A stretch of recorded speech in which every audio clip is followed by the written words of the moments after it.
오늘 성도와 불신자의 결혼 생활에 대해서 말씀을 나눕니다. 사람이 배가 중요합니다.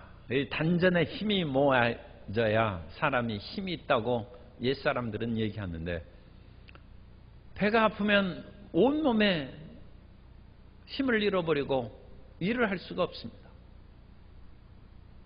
그래서 이 튼튼한 위장, 소화기관이 활력소가 되는 것이죠. 그런데 우리 사회생활에 있어서는 이 배의 역할을 하는 힘의 근원이 가정입니다. 가와만사성이라는 얘기처럼 집안이 평안하고 배가 평안해야 온몸에 힘이 생긴 것처럼 집안이 평안해야 온 일이 잘 된다는 것입니다.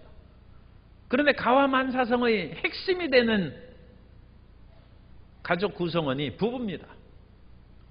부부가 핵심적으로 그 집안에 화목하면 온 집안이 화목하고 행복한 것이고, 부부가 틀어지면 강아지도 슬퍼하고 쭈그려 앉아 있는 것입니다.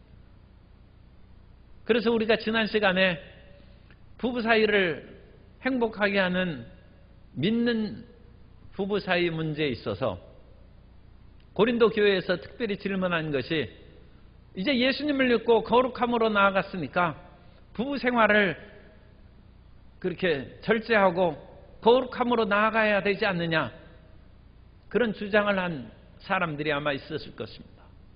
그래서 그러지 말라.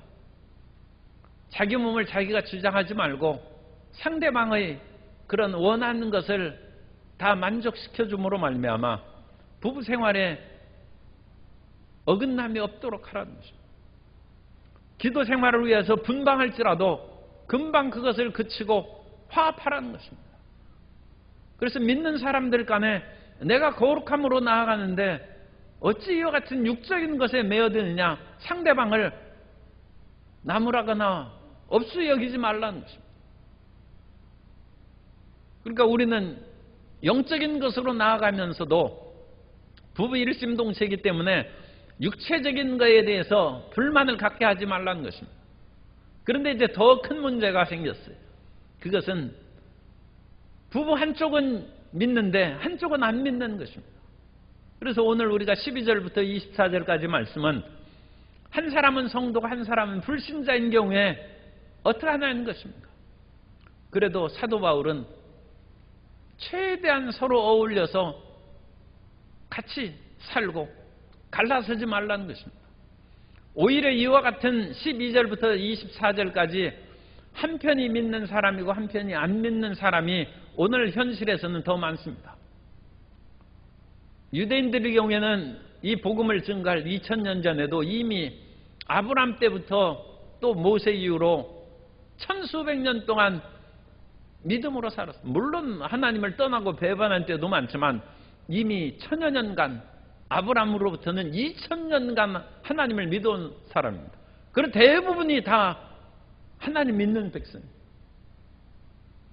그러니까 그런 사람들은 부부간의 신앙에 의해서 큰 갈등이 없죠. 그런데 사도 바울이 지금 복음을 증거한 그리스의 고린도 지역, 그 지역은 그리스는 굉장히 문제가 많은 도시라고 그랬지 않습니까? 그런 지역에서 복음을 증거해서 한 사람이 예수님을 믿었는데 다른 배우자, 부부의 한 사람은 안 믿는 경우가 허다한 것이죠. 이런 현상은 우리나라도 마찬가지입니다. 기독교가 들어온 지 이제 140년 가까이 됐는데 이 짧은 기간에 믿는 사람을 만나서 결혼하기도 어려울 뿐만 아니라 또 큰 부흥을 하던 60년대, 70년, 80년 대까지 부흥할 때 어느 한 사람이 예수님 믿고 나왔는데 다른 한편은 예수님 안 믿는 가정이 허다한 것입니다. 그래서 믿지 않는 남편이나 아내를 구원하기 위해서 금식하고 처리하고 열심으로 살아갔는데 자기가 3일 금식하고 와보니까 남편이나 아내 안 믿는 그런 상대방이 너무 세속적이고 탁하고 문제가 있어서 도저히 못 살겠다, 그런 마음이 들 수 있다는 것입니다. 그러나 그러지 말라는 것입니다.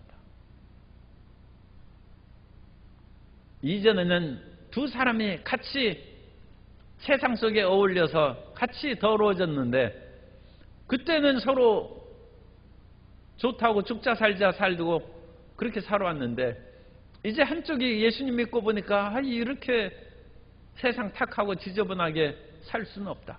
그런 마음 갖지 말고, 원래 부부를 맺어준 것은 하나님께서 맺어준 것이니까 끝까지 같이 어울려서 같이 살라는 것입니다. 그런데 거기에서 전제가 안 믿는 사람이 이혼하자고 하지 않을 경우입니다. 안 믿는 사람이 예수님 믿는 아내나 남편을 여전히 좋아하는 거예요. 믿지 않는 아내나 남편을 여전히 사랑하고 산다는 것입니다. 그런데 자기는 예수님을 안 믿으니까 세상의 정욕대로 살아가고 있어요.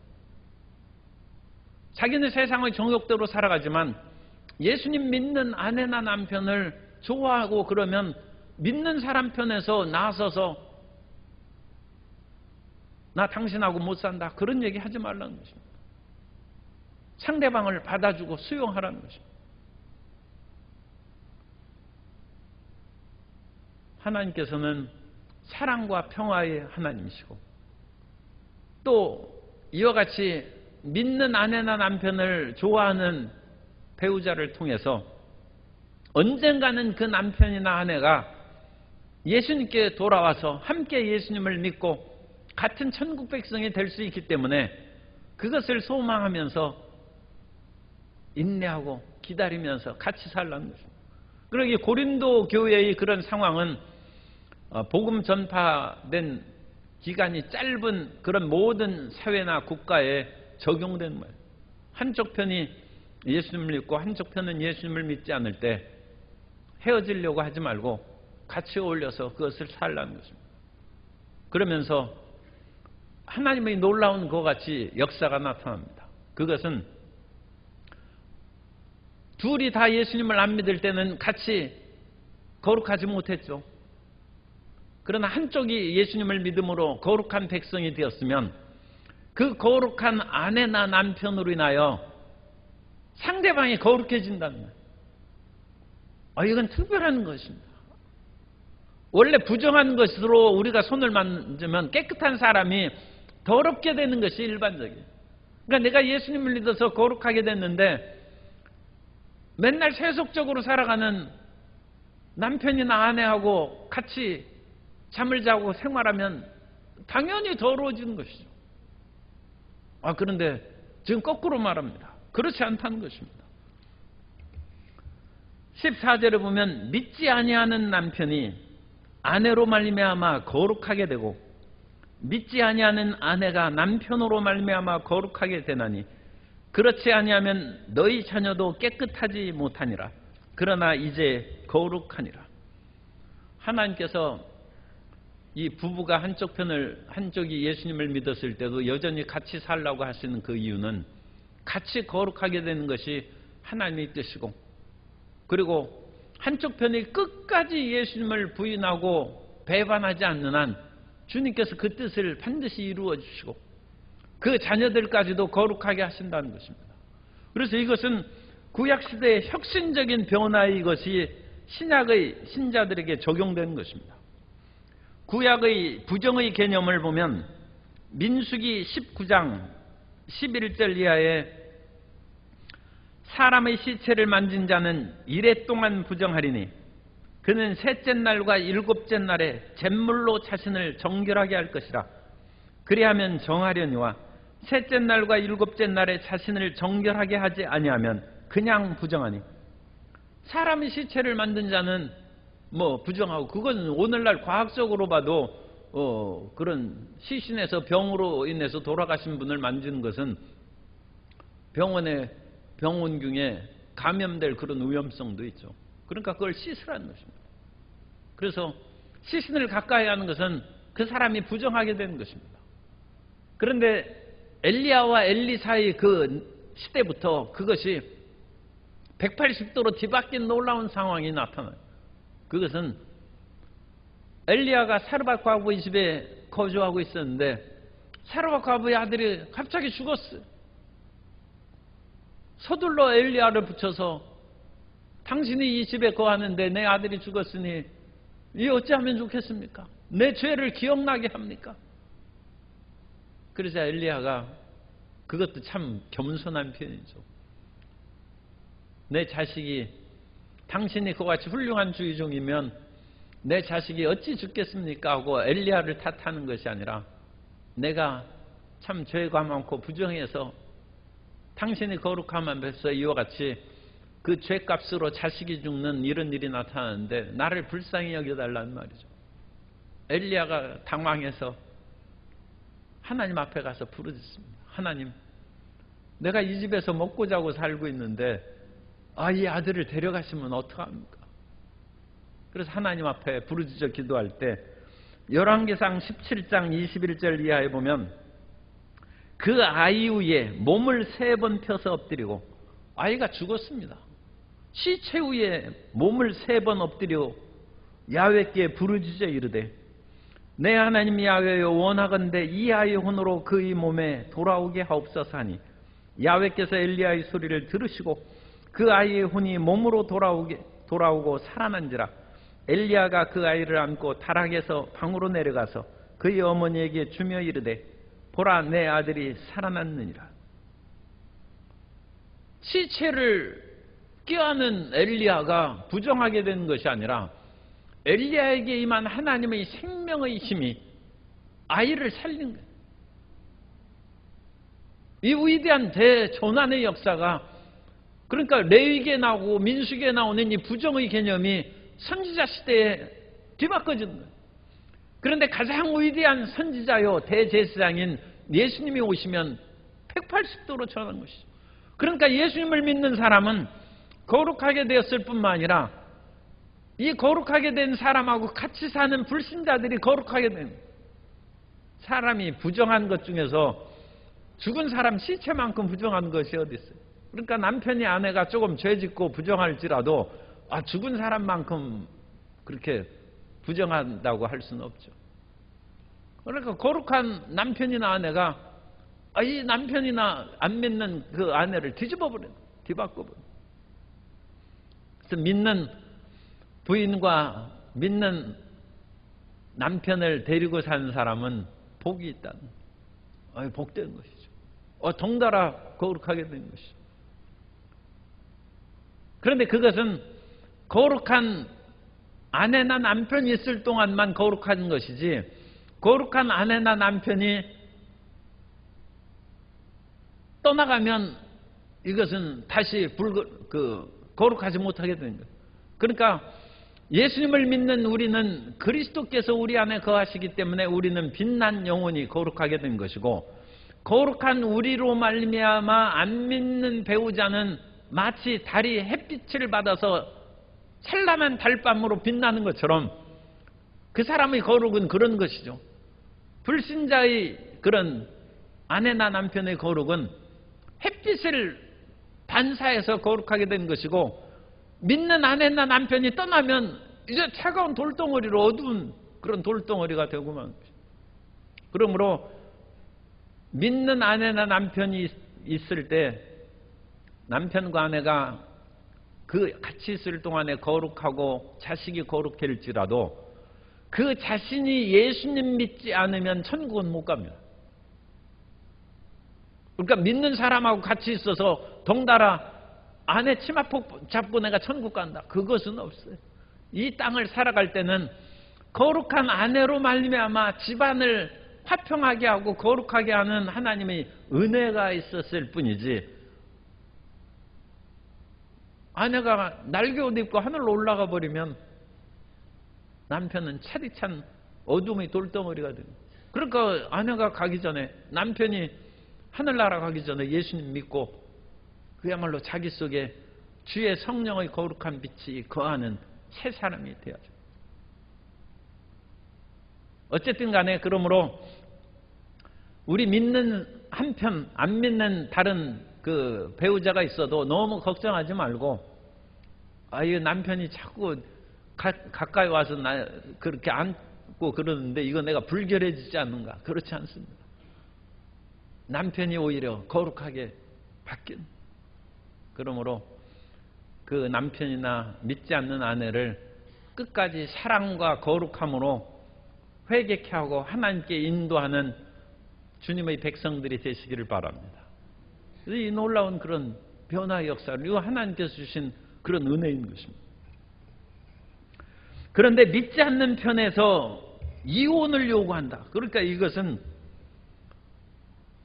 자기 분수를 모르고 이게 죽을 길로 나아가는 것이죠. 과장해서 얘기하면.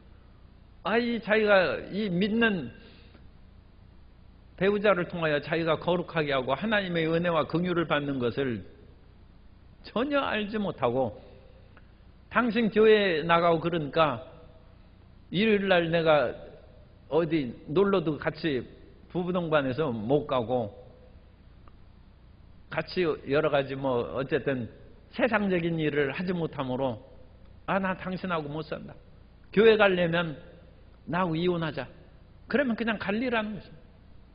하나님을 믿는 한에 있어서 남편이나 믿지 않는 아내하고 같이 사는 거지 하나님 믿지 말라고 하면 그것은 더 이상 같이 할 수 없는 것입니다. 그래서 하나님을 믿는 그것을 빌미로 안 믿는 배우자가 이혼하자고 하면 그냥 갈라서라는 것입니다. 참 대단한 그 말씀을 하죠. 이 고린도전서 7장 15절을 공동번역으로 읽어드리면 만일 믿지 않는 쪽에서 헤어지려고 한다면 헤어져도 좋습니다. 이런 경우에 남녀 교우들은 아무런 속박도 받지 않습니다. 하나님께서는 부르심을 받은 여러분이 평화스럽게 살기를 원하십니다. 그래서 신앙의 문제로 격돌하고 분쟁이 일어난 경우에는 그것은 안 믿는 사람의 경우죠. 갈라서라. 이것은 2000년 전에 사도 바울이 하나님의 명령을 전하면서도 굉장히 담대하게 쓴 것입니다. 2000년 전에 여성들에게는 살 길이 별로 없어요. 오늘날에도 남녀 차별의 직장 문제가 여전히 불거지고 있는데 21세기 이 시대에도 그런데 하물며 2000년 전에는 고아와 과부의 아버지라고 하는 것은 과부는 살 길이 막막하기 때문에 남편이 없기 때문에 그런 것입니다. 그런데 이혼하라는 거예요. 하나님이 책임지시겠죠. 왜냐하면 이것은 순교하는 거나 마찬가지. 이거 이혼하면 내가 어찌 살려고 그럽니까? 아니 그 당시 예수님 믿는다고 사자밥이 되기도 하고 그와 같이 십자가에 매달려서 죽기도 하는데 예수님 믿지 말라고 강요하는 아내나 남편으로 인해서 이혼하는 것은 순교하는 거나 마찬가지. 어찌 믿음을 배반하고 남편에게 애걸복걸하면서 내가 쫓겨나면 뭘 먹고 살려고 이럽니까?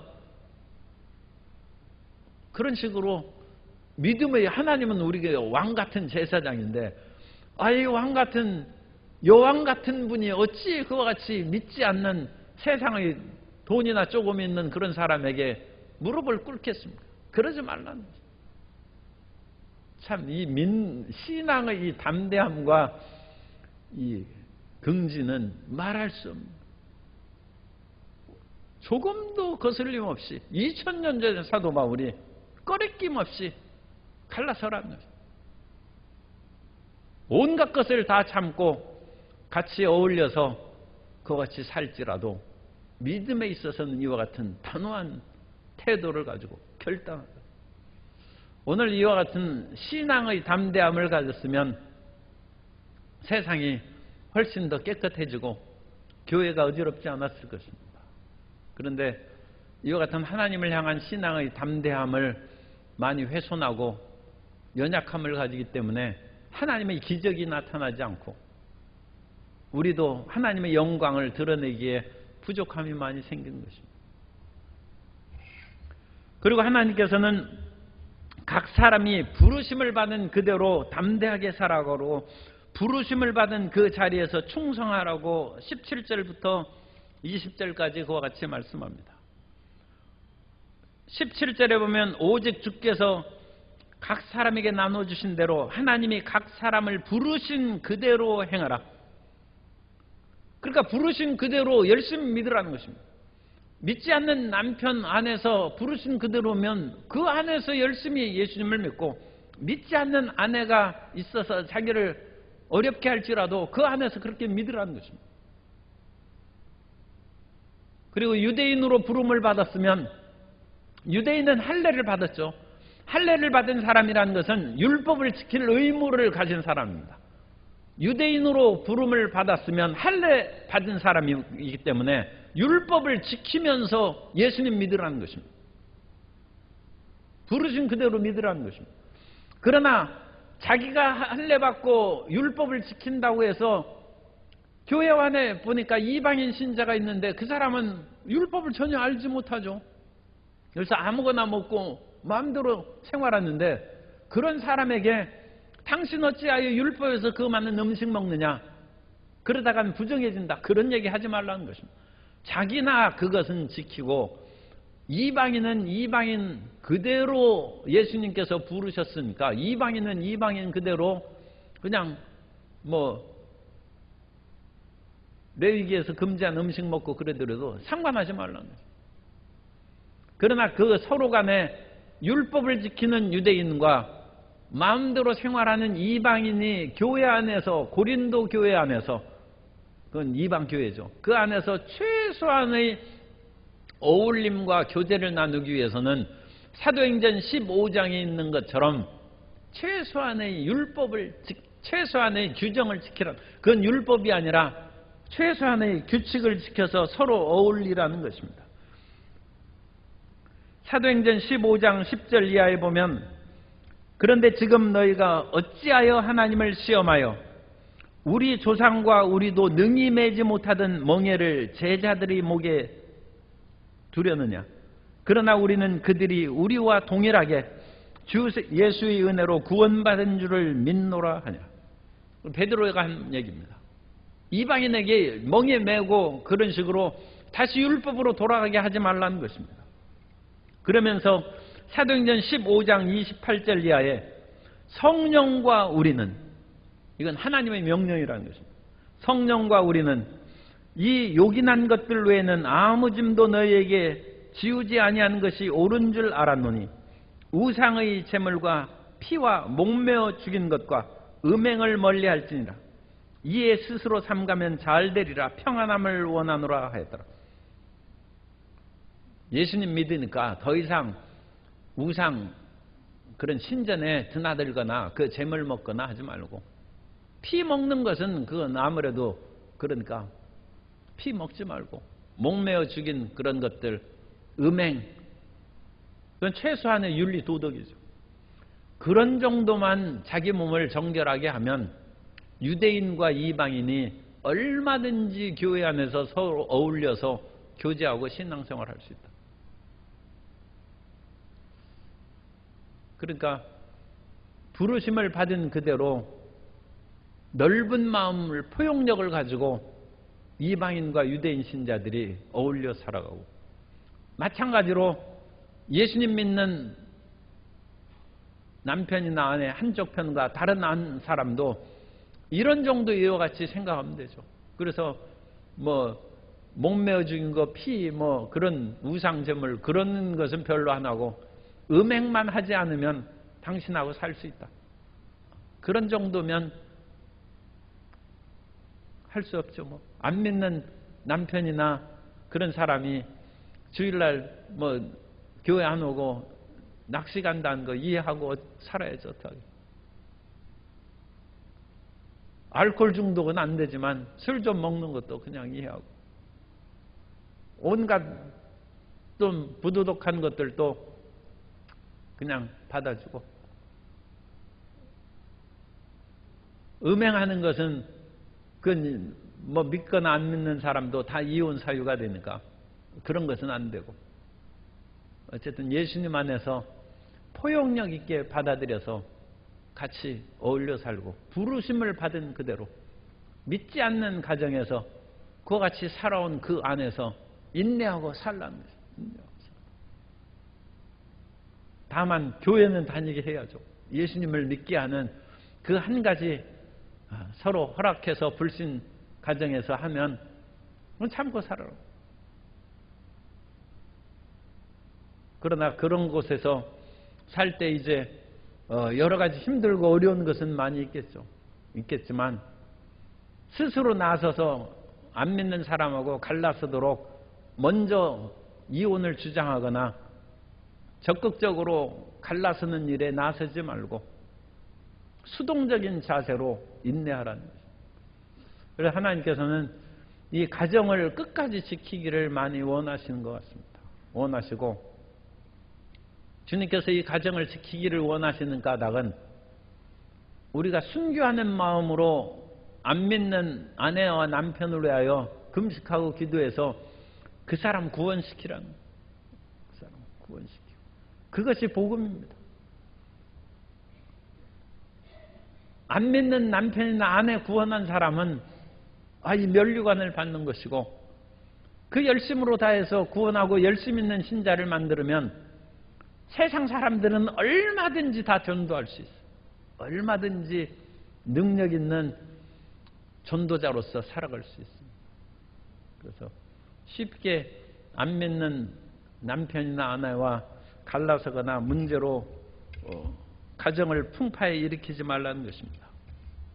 그런데 그래서 20절입니다. 그것은 각 사람은 부르심을 받은 그 부르심 그대로 지내라. 그런데 21절부터 24절까지는 만일 자유할 수 있으면 자유하라는 또 말씀으로 여기에서 하고 있습니다. 내가 종으로 있을 때 부르심을 받았느냐? 염려하지 말라. 그러나 내가 자유롭게 될 수 있거든 그것을 이용하라. 2000년 전에 고린도 전서를 쓸 때 노예제도가 로마 제국 시대니까 노예제도가 합법화된 시대입니다. 노예로 살던 사람이 예수님을 믿고 보니까 하나님은 자유자시거든요. 그러나 사회 뒤집으려고 지금 도망치지 말고 노예로 주인 섬기면서 살라는 것입니다. 참 이것도 순교하는 각오로 사는 것이죠. 그래서 종으로 있을 때 부르심을 받았냐? 염려하지 말라.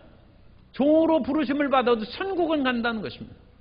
그러므로 끝까지 종으로서 주인을 섬기고 충성하라는 것입니다. 그러나 그 충성하고 열심히 일을 다했더니 주인이 노예에서 해방시켜줬어요. 그러면 자유를 얻으라는 거예요. 자유를 얻어서 더 자유롭게 예배하고 더 자유롭게 주일을 알아서 봉사도 하고 이제 주인에게 얽매이지 않으니까 섬기고 기도하고 주인에게 얽매이지 않은 자유자가 됐으니까 더 열심히 전도하고 선교여행도 할 수 있고 그렇게 자유롭게 살아가는 것입니다. 이와 같은 상황을 이제 우리가 하나 엿볼 수 있는 것이 빌레몬서입니다. 빌레몬서에 보면 빌레몬이 오네시모라는 종을 두고 있었는데 이 오네시모가 종으로 살다가 노예로 살다가 도망쳤어요. 그러다가 사도 바울을 만나서 예수님을 믿었는데 사도 바울이 예수님을 믿은 이 사람을 자세히 이제 신분을 알아보고 상황을 살펴보니까 노예로 있다가 도망쳤거든. 그런데 빌레몬은 자기가 또 아는 사람이에요. 그러니까 이 오네시모를 그냥 용서해달라고 하지 아니하고 오네시모를 빌레몬의 집으로 돌려보냅니다. 내가 종으로 살던 그 집으로 돌아가서 이제는 주 안에서 형제가 된 빌레몬에게 자유인으로 석방을 받으면 돌아와서 나와 함께 선교여행도 하고 함께 일을 하자. 그러나 빌레몬이 너를 자유롭게 하지 않으면 넌 그곳에 매여 있으라는. 빌레몬이 혹시 오네시모를 죽일 수도 있어요. 그런데 사도 바울이 보내는 것입니다. 그러면서 빌레몬이 오네시모를 죽이지 못하도록 사도 바울이 내가 너에게 빌레몬에게 얼마나 많은 혜택과 은혜를 베풀어 줬는데 이 오네시모 문제로 인하여 나하고 사이가 틀어지고 또 심지어 그를 위경에 빠지게 하지 않을 줄을 나는 확신하노라 하면서 절대로 오네시모를 죽이거나 어떻게 하지 못하도록 신신당부하면서까지도 오네시모를 보냈습니다. 종으로 있는 사람을 했으니까 무조건 용서하라고 해가지고 오네시모를 안 보낸 것이야. 그럼 우리는 부르심을 받은 그 자리에서 그야말로 충성을 다하는 그 모습을 우리가 볼 수 있어요. 그리고 그 안에서 죽도록 충성하면 자유함을 얻을 수 있다. 그러면 그 자유를 누리라는 것입니다. 그래서 자유인이 된 이후에 마음껏 주님을 섬기고 마음껏 전도하고 마음껏 예배하고 자유롭게 선교할 수 있도록 살아가라는 것입니다. 아, 내가 자유인이 되면 이제 내 맘대로 사니까 좋겠습니다. 아, 그것은 사람의 그런 정욕의 문제하고는 전혀 상관이 없어요. 우리는 자유를 생각하면 육신의 정욕과 안목의 정욕과 이생의 자랑으로 마음껏 살아가는, 사람이 해방됐다 하면 또 사람들이 휴가나 뭐 그런 철에 마음을 느슨하게 해서 자유를 얻은 것은 자칫 육신의 정욕의 자유를 생각하는데, 예수님 믿는 사람은 그게 자유가 아닙니다. 그것은 함정에 빠지는 것이고 늪속에 들어가는 것이고, 예수님 안에서 자유를 누리는 것은 그리스도를 향하여 우리의 온 마음과 뜻과 힘을 다하여 마음껏 하나님을 섬기고 예배하고 찬양하는 속에 자유를 누리라는 거예요. 아무것도 얽매이지 않은 속에서 하나님을 마음껏 찬양하는 그것을 그려보라는 거예요. 시간에 얽매이지 않는 속에서, 우리는 시간에 얽매여서 예배를 드리고 기도원에 가서도 시간에 얽매여도, 왜냐하면 직장에 휴가를 내거나 모든 것이 한계가 있으니까. 그런데 그 모든 것이 자유롭게 되었을 때 얼마나 더 주님 앞에 몰두할 수 있느냐, 그 자유를 생각을 하는 것입니다. 그리고 우리가 그와 같은 자유를 그리스도 안에서 반드시 생각해야 되는 것은, 세상의 정욕의 종으로 살던, 마귀의 종으로 살던 우리를 예수님께서 십자가의 피값으로 우리를 사셨다는 거예요. 그래서 우리는 세상의 종, 마귀의 종에서 해방은 되었는데 그리스도의 종이 된 것입니다. 아, 그럼 같은 종으로 이거나 뭐 그거나 종이네. 아니, 그렇다고 해서 마귀의 종하고 그리스도의 종하고 그걸 비교할 수 있겠습니까? 그래서 우리는 세상의 종, 마귀의 종에서 해방을 당했는데, 그것을 인하여 육체의 기회를 삼고 육체의 방종에 빠지지 말라고 성경에 누누이 언급하죠. 우리는 그리스도의 피값으로 사신 바 되었으니 이제 그리스도의 종으로 매인 바 되되 그리스도 안에서 모든 것을 할 수 있어요.